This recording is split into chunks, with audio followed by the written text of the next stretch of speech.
إلهي لست للفردوس أهلا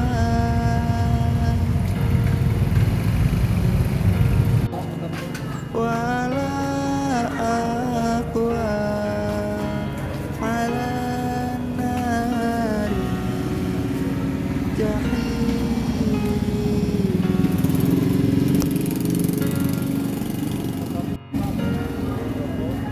Tombo ati iku limo ing warnane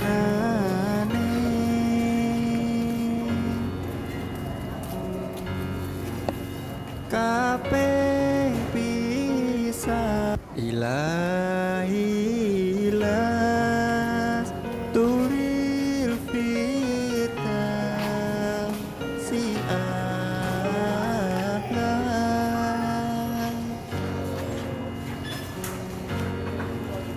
wala aqwa ala nari jahim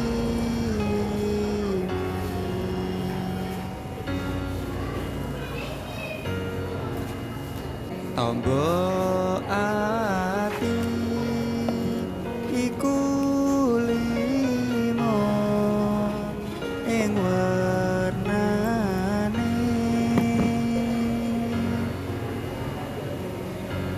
Assalamualaikum. kaping pisah Ilahi lastu lil firdausi a'la Untuk pengelolaan masjid. wala aqwa ala nari jahim Kota Bekasi. Tombo ati iku limo ing warnane Rombongan masjid. kaping pisah Ilahi lastu lil firdausi a'la Suasana masjid jaga karya wala aqwa ala nari jahim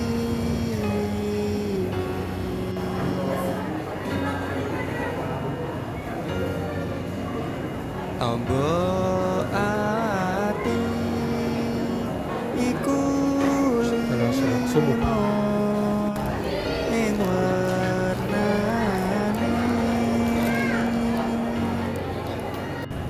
Suasana kuliner pada sholat subuh. kaping pisah Ilahi lastu lil firdausi a'la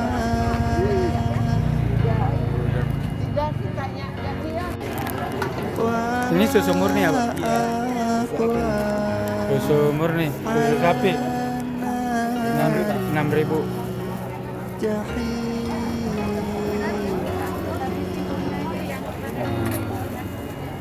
Bungkus Oh, makan di sini aja. Tombo Orangnya ati iku ini limo kuliner hanya ing Sabtu subuh dan hari Minggu subuh.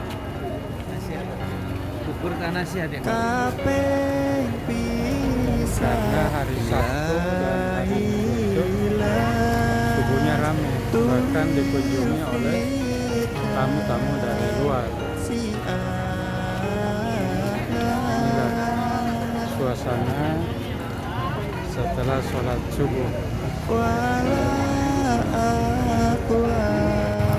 Inilah suasana suasana masjid Jogokarian di hari Sabtu pada sholat subuh, ramai dengan para penyaji kuliner khas Yogyakarta. Ini hanya tersedia pada subuh.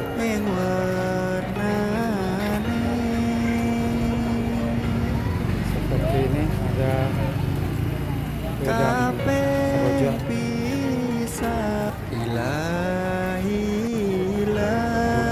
ayam,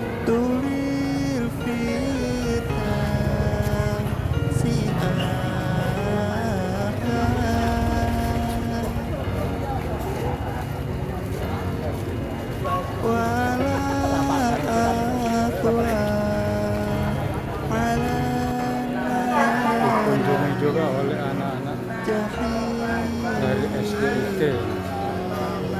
Kunjung ke masjid. Anak ini semua sholat subuh. Setelah itu baru berdoa. Kemudian ini ibu tadarus.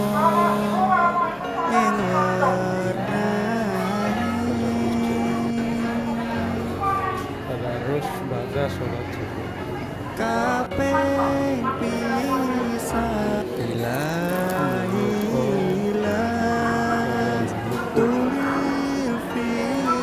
Buletin Idul Fitri. Oh, ada buletin.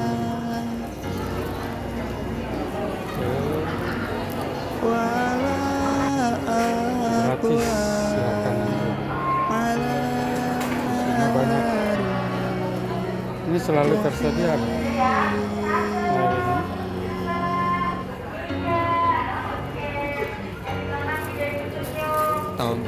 Sedotannya di luar. Coba kita ke kanan.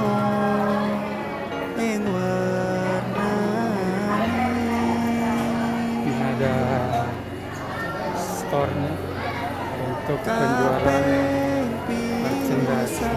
Ini kopi-kopi dulu.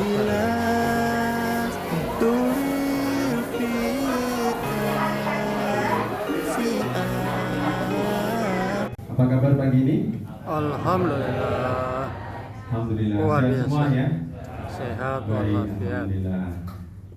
Kami ucapkan selamat datang ahlan wa sahlan di Masjid Jogokarian, Masjid yang Bantul atau kampungnya Kerapiak. Ya, ada pondok yang terkenal di situ ya. Kami kampungnya berdampingan di situ. Baik, langsung saja pagi ini kita akan berbincang santai saja. Assalamualaikum warahmatullahi wabarakatuh. Waalaikumsalam. Perkenalkan kami dari Kedudukan Islamic Center Karanganyar, yaitu persiapan DAI, program persiapan DAI 1 tahun. Ini adalah alumni ketiga yang alhamdulillah akan kita siapkan sebagai calon para DAI di tengah-tengah masyarakat. Ya, gitu ya. Boleh kalau yang tadi sudah jajan di bawah dimakan di sini nggak apa-apa. Asal saya juga dibeliin gitu ya. Baik, ini kondisi sholat subuh kita ya. Kita akan membahas kegiatan kita beberapa saja. Itu jamaah warga dan bergantian temanya setiap hari sesuai dengan keahlian atau kapabilitas dari jamaah tersebut gitu. Misalnya ada bidang kesehatan, ada bidang ekonomi, ada bidang terkait haji dan sebagainya gitu. Kemudian ini foto jamaah putri ya di Serambi sini ya, sebelah kiri atas itu. Kemudian ini ada salah satu contoh publikasi acara kami. Kenapa kami tampilkan ya? Karena di publikasi acara kami itu akan sering tertampil gambar makanan, Bapak Ibu semuanya. Jadi salah satu program utama kami itu memang makan, dan makan. Cocok buat ini? Alhamdulillah ya.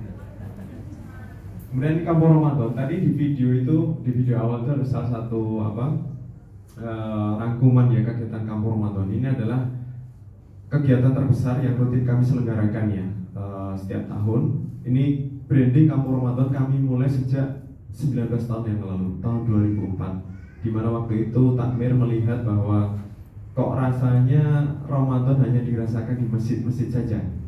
ketika pulang ke rumah kok biasa, kayak nggak ada Ramadan. Maka kemudian dibuatlah merek ini, Kampung Ramadan, gitu ya. Jadi seluruh kampung dihias, jalannya, gangnya, rumahnya, tidak hanya hiasan fisik tapi juga kegiatannya dihidupkan selama 30 hari. Sehingga syiarnya lebih terasa lagi, kemudian jamaah warga juga ibadahnya juga lebih semangat lagi gitu ya, untuk menyambut bulan Ramadan ini. Dan ini sudah berjalan 19 tahun dan alhamdulillah sekarang sudah banyak diduplikasi oleh masjid-masjid lain, bahkan TV-TV nasional juga ketika membuat program TV itu ada Kampung Ramadan gitu ya. Alhamdulillah, semoga menjadi pahala kebaikan kita semuanya gitu. Amin ya rabbal alamin. Kemudian ini hiasan dekorasi jalan ya, setiap tahun berganti. Anggaran untuk Kampung Ramadan sendiri memang sangat besar ya. Dalam satu bulan kita bisa menghabiskan beberapa miliar mungkin gitu ya untuk kegiatan tersebut. Kemudian ini sholat tarawihnya. Nah ini kemudian salah satu program di dalam Kampung Ramadan namanya Pasar Sore. Ini juga cukup viral ya. Jadi ini adalah program untuk menyelesaikan masalah ekonomi. Diinisiasi oleh Biro Ekonomi Takmir Masjid Jawa Karian. Tujuannya untuk pemberdayaan ekonomi umat. Jadi dulu pedagang makanan khususnya itu omsetnya itu turun ketika bulan Ramadan, sehingga karena tidak bisa berjualan dari pagi karena bulan Ramadan, sehingga takmir kemudian membuat solusi, dibuatkanlah pasar. Bukanya itu hanya setelah sholat asar berjamaah, kemudian tutupnya ketika maghrib. Nah jadi efek jualannya mungkin hanya 2,5 jam saja, tapi jangan ditanya omsetnya ibu-ibu jamaah semua yang dirahmati Allah. Ini alhamdulillah sepanjang jalan Jawa Karian yang kurang lebih 800 meter ini bisa terisi 350 stand ya, pedagang, dan semuanya rata-rata habis terjual pedagangnya. Karena kami mencatat tahun ini saja Ramadan ini yang masuk ke Kampung Jawa Karian ya, setiap hari, setiap sore itu mulai batu asar kami catat kurang lebih sampai maghrib itu ya, kurang lebih perputaran orangnya itu kurang lebih bisa tembus 8.000 sampai 10.000 orang setiap harinya. Kemudian yang stay di sini untuk buka bersama tahun ini kami menyediakan minimal 3.500 bahkan lebih sampai 4.000 porsi gitu. Jadi sejumlah itu banyak sekali, rutin 30 hari sepanjang bulan Ramadan. Kemudian ada buka bersama takjil. Ini juga cukup fenomenal, mungkin ya sering diliput media. Kenapa? Karena kami menggunakan piring. Ini tahun ini kami minimal 3.500. Jadi ini tulisan tahun kemarin ya. 3.500 ibu-ibu yang sering masak bisa membayangkan Bu, 3.500 dengan piring Bu. Kira-kira gimana Bu masaknya Bu? Belum nyuci piringnya gitu ya. Kenapa kami menggunakan piring gitu? Mungkin orang berpikir bahwa ini soal meminimalisir sampah gitu. Iya itu betul, tapi itu alasan kesekian. Alasan utama adalah kita menjaga amanah dari para donatur. Ya, sisi syar'inya adalah bahwa memberikan buka puasa itu adalah bukan sedekah biasa, tapi takdimul lishaim. Jadi pahala khusus dan ini spesial gitu. Hanya bisa didapat ketika makanan tersebut dimakan ketika berbuka. Maka untuk menjaga itu kita mengoptimalkan dengan cara menggunakan piring sejak dulu. Kalau dengan box kan mungkin bisa dibawa pulang gitu ya. Bisa jadi nanti untuk makan malam ya, atau mungkin untuk sahur. Jadi tidak dapat itu kesempatan mendapatkan pahala yang luar biasa tadi. Nah, makanya kan sejak dulu menggunakan piring gitu. Nah, kalau kita biasa besarnya gitu ya, maka kemudian di sini kita optimalkan. Nah, kemudian yang kedua, alasan kedua adalah bagaimana ini bagian dari memobilisasi jamaah masyarakat. Tentu jamaah masyarakat itu kan backgroundnya macam-macam gitu ya. Tidak mungkin semuanya kemudian sudah ngaji semua gitu ya, sudah tertarik dengan sholat semua gitu ya. Nah, bisa jadi sebagian besar mereka pintu masuknya itu karena lewat masak-masaknya dulu gitu. Karena kami untuk memasak 30 hari ini Bu, kami membentuk 30 kelompok ibu-ibu kurang lebih ya. Satu kelompok itu kurang lebih 20-30 orang. Nah, dengan cara apa ya tadi? Nyuci piring, ini butuh banyak personil. Ketika menggunakan piring, otomatis semuanya akan stay di masjid sampai maghrib, bahkan kita harapkan sampai isya dan tarawih gitu. Jadi tujuan utama kegiatan Masjid Jawa Karian adalah satu, bagaimana meningkatkan jumlah sholat berjamaahnya, jamaahnya begitu. Nah ini takjil ini buka puasa ini untuk seluruh orang, maka kami siapkan ribuan. Ya, jadi kalau bisa ibu-ibu itu nggak perlu masak lagi bu setiap hari, cukup datang bawa keluarganya ke sini gitu ya. Sudah kita siapkan menu istimewa dan anggarannya besar sekali. Tahun ini kami anggarkan satu porsi itu 15.000 ya. Coba dihitung 15.000 kali 3.500 kali 30 hari. Banyak ya, kami menghabiskan tahun ini kurang lebih ya dengan beberapa pernak-perniknya itu kami kurang lebih menghabiskan 1,5 miliar untuk buka puasa saja. Dananya dari mana? Dari Allah gitu ya. Mudah itu insya Allah. Jadi kami ketika mulai nol ya, nol, nanti beberapa minggu sebelum Ramadan itu baru kita mulai open donasi untuk takjil tersebut. Jadi insya Allah mudah. Nanti kita akan bahas juga bagaimana terkait dengan pendanaan ini. Kemudian ada subsidi sahur ya. Untuk takjil tadi semuanya sudah tercover, terjamin di masjid. Sahurnya gimana? Sahurnya juga kita berikan bantuan, tapi untuk saat ini kepada keluarga yang duafa. Jadi sudah tercatat 400-an kakak, baik warga Jogokaryan maupun dari luar begitu ya, yang sudah menjadi binaan kami, diberikan bantuan subsidi sahur. Jadi insya Allah sahurnya aman, buka puasanya juga sudah aman. Gitu. Ada tulisan menarik di sini, ibu-ibu kelihatan bu ini di belakang bu? Masjid itu mensolihkan, mencerdaskan, menyenangkan dan mengenyangkan. Nah ini penting Pak. Mengenyangkan ditebalkan. Kenapa? Kalau kata Ustaz Salim itu dakwah itu ya makan-makan gitu ya. Rasulullah ya sering ya ketika Rasulullah hijrah juga ya ke Madinah, kemudian dalam khutbah pertamanya kan beliau menekankan beberapa poin ya. Salah satunya adalah tadi memberikan makan, mu'atimu ta'am ya. Jadi ini penting sekali. Kemudian Islam itu memastikan unsur kemakmuran atau basic needs atau kebutuhan pokok jamaahnya. Karena ada istilah uang kui ora doyan suara tapi doyan sego. Nah ini yang bukan orang Jawa gak bingung artinya Mas. Kalau artinya tuh orang secara kalimat ya, orang itu tidak suka suara tapi suka nasi, itu secara kalimatnya. Tapi arti sebenarnya adalah bahwa orang itu ketika diajak berkebaikan, berkegiatan atau mungkin sholat atau apapun gitu ya, dia akan lebih khusyuk, lebih tenang ketika kebutuhan pokoknya itu sudah terpenuhi terlebih dahulu gitu. Nah sego ini melambangkan kebutuhan pokok ya. Meskipun nanti ketika dijabarkan bisa jadi segonya itu bentuknya kesehatan, pendidikan ya, bantuan usaha atau ekonomi ataupun apapun yang lain gitu, yang menjadi kebutuhan pokok manusia tadi. Bahkan Khalifah Umar ketika memerintah juga ya, dulu kan ketika menara-menara masjid itu digunakan salah satunya untuk memantau apakah masyarakat ini, warga kita ini sudah masak atau belum, dapurnya sudah mengepul atau belum. Sampai ada riwayat disebutkan seorang ibu yang memasak memasak batu ya untuk menenangkan anaknya yang kelaparan gitu ya. Nah sampai kapanpun nggak akan matang namanya memasak batu gitu. Lalu dipanggulnya sendiri bahan makanan itu diantarkan. Nah ini kemudian Islam mengajarkan kita bagaimana kemudian poin penting ini yang sering dilupakan takbir ya. Bagaimana kita memastikan basic needs dari para warga masyarakat yang ada di sekitar masjid gitu. Ya tadi jangan sampai kemudian masjidnya mewah, besar, kemudian saldonya banyak ya, karena ada banyak curhatan ke kami ini masjid-masjid di Indonesia itu yang bangga dengan jumlah saldo ya, bangga itu. Nah itu bangganya di mana kita juga bingung karena nggak ada manfaatnya ketika saldo semakin besar itu. Padahal di tetangganya ada yang tidak bisa berobat, ada yang tidak bisa makan, ada yang belum bisa ambil rapot karena belum bayar SPP misalnya. Ini kalau kata Kiai Jazir itu termasuk takmir yang zalim gitu nanti. Nah, begitu Kiai. Jadi jangan sampai kemudian kita ini termasuk kepada takmir yang zalim, yang sukanya menyimpan uang, padahal itu bukan uang kita.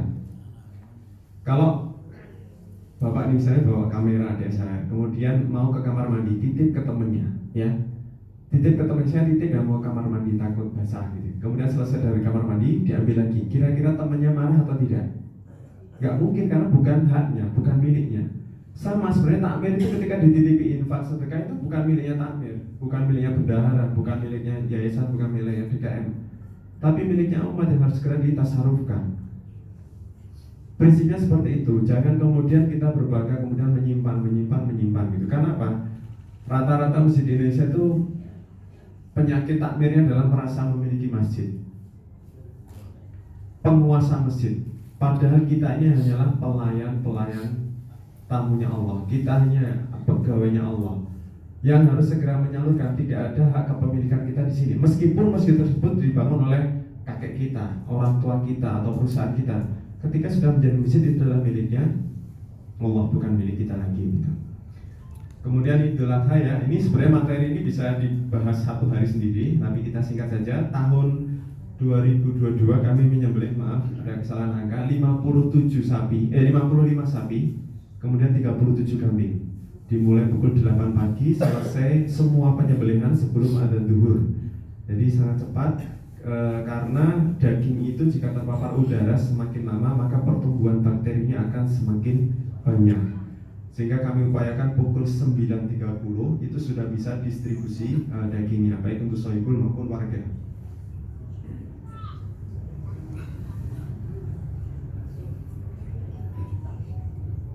Kemudian di pasar rakyat, sebagaimana yang Bapak Ibu lihat di bawah tadi ada banyak gerobak ya. Ini mirip dengan pasar sore, tapi ini ketika COVID terjadi.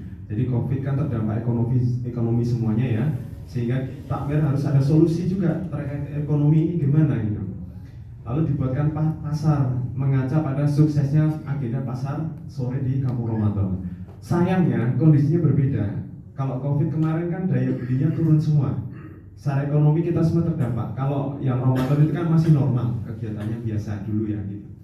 Nah ketika COVID, para pedagang ini ragu, kok nanti kami misalnya jualan sudah modal bikin masak dan sebagainya, nanti yang beli siapa? Karena kan sedang turun ekonomi gitu. Lalu takmir membuat solusi tambahan, maka setiap jamaah yang sholat berjamaah di sini dari manapun, baik warga Jawa Karet maupun dari manapun, akan mendapatkan voucher senilai Rp10.000 untuk jajan ya. Jadi setiap jamaah dibekali voucher. Tapi jamaah yang hadir di sini pagi ini jangan berharap mendapatkan voucher karena programnya ini sudah ditutup gitu ya untuk voucher gitu ya. Nggak usah ditunggu-tunggu gitu. Kalau pasarnya masih ada, tapi vouchernya sudah tidak ada gitu. Jadi alhamdulillah sudah mandiri semua sekarang gitu ya. Jadi ini program tahun 2021 sampai 2022 kemarin sebelum bulan Ramadan gitu. Nah, yang di luar perkiraan kami takmir bahwa ternyata kami setiap hari itu mengeluarkan 1.500 voucher kurang lebih atau 15 juta untuk apa? Untuk praktir jamaah gitu. Nah ini di luar perkiraan kami, padahal perkiraan kami mungkin hanya berapa gitu ya. Ternyata, banyak juga ya 1.500 gitu. Ya alhamdulillah ya. Insyaallah Allah cukupi juga alhamdulillah gitu. Kemudian beberapa kegiatan kami ya, publikasi acara. Nah ini untuk remaja juga kita berikan porsi yang besar untuk berkegiatan ya. Kemudian ada relawan Masjid Jogokarya dibentuk ketika gempa di Padang sampai sekarang sudah selalu hadir di tempat bencana, tidak hanya di Indonesia tapi sampai ke dunia internasional juga kami selalu hadir di sana gitu. Dan punya program jangka panjang, tidak ketika recovery selesai pulang, tapi biasanya kita ada program berkelanjutan di lokasi bencana.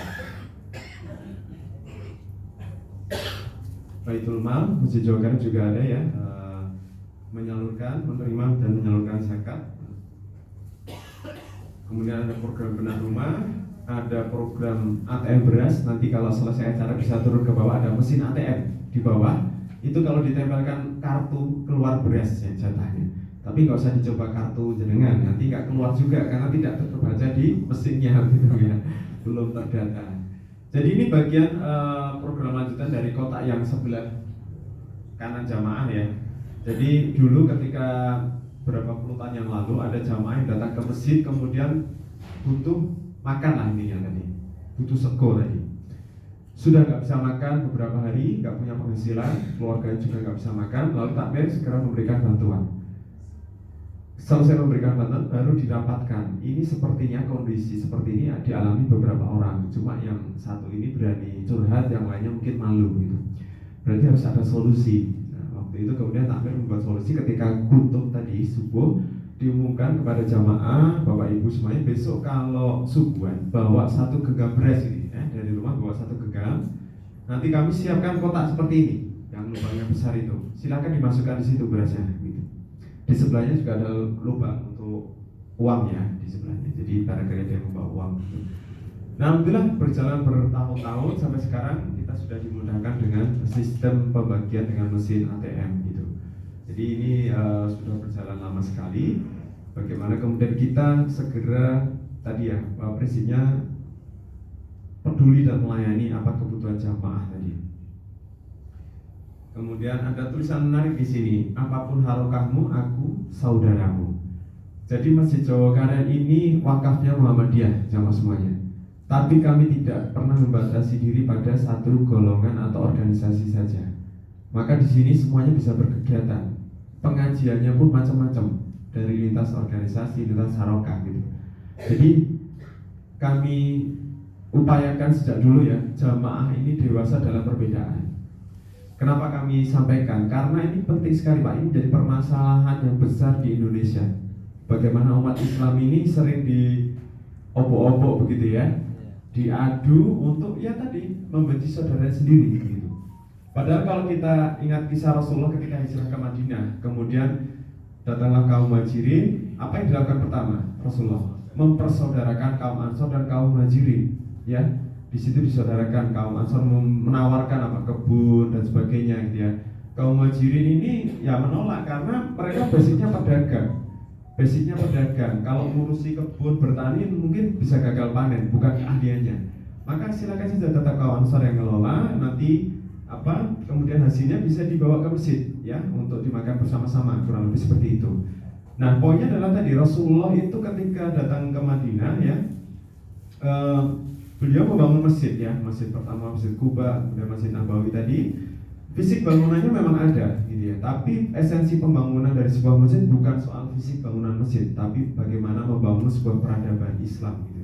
Maka Rasulullah menyatukan karena beliau punya program utama Pak, ummah, kesatuan umat gitu. Jadi disatukan semuanya, tata ruang, tata kotanya dan sebagainya gitu. Di mana di situ banyak kabilah-kabilah dan sebagainya. Kemudian dibangkitkan ekonomi bersama. Nah, ini yang kita contoh bagaimana tadi membangkitkan ekonomi bersama. Maka dalam Islam itu tidak ada prinsip kita maju sendirian gitu ya, kaya sendirian, tidak ada. Jadi bersama-sama. Itu dicontohkan Rasulullah.